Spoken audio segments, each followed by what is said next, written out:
بنی اسرائیل کے لوگ، ان کا اصل وطن ملک شام تھا، لیکن حضرت یوسف علیہ السلام کے دور حکومت میں یہ لوگ مصر آ کر آباد ہو گئے۔ پورے ملک شام پر قوم عمالقہ کا تسلط اور قبضہ ہو گیا۔ وہ بڑے سخت نافرمان لوگ تھے، غیر مسلم تھے، تو اللہ تعالیٰ نے حکم دیا کہ قوم عمالقہ سے جہاد کر کے ملک شام کو ان کے قبضے سے آزاد کرائیں۔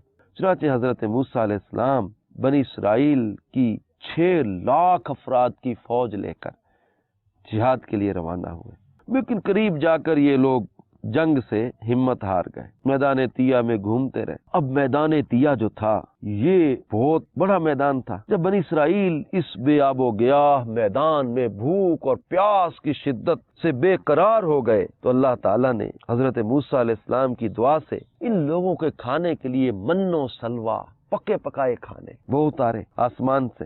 من شہد کی طرح کا ایک حلوہ تھا اور سلوہ یہ بنی ہوئی بٹیریں تھی۔ اب جب انہوں نے کھایا تو پانی کی پیاس لگی۔ اب 6 لاکھ کے لگ بھگ لوگ، پانی ہے ہی کوئی نہیں اس میدان میں۔ اب بڑے پریشان ہوئے تو حضرت موسیٰ علیہ السلام نے اسی اپنی لاٹھی کو پتھر پر مارا تو پتھر سے 12 چشمے پھوٹ پڑے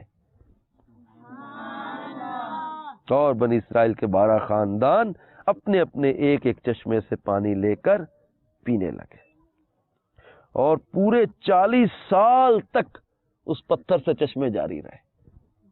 12 چشمے جاری کر دی حضرت موسیٰ علیہ السلام نے، عصا مارا، چشمہ دیکھا پتھروں پہاڑوں میں سے پانی نکلتا، حضرت موسیٰ علیہ السلام نے پتھر پر عصا مارا، 12 چشمے جاری کر دی۔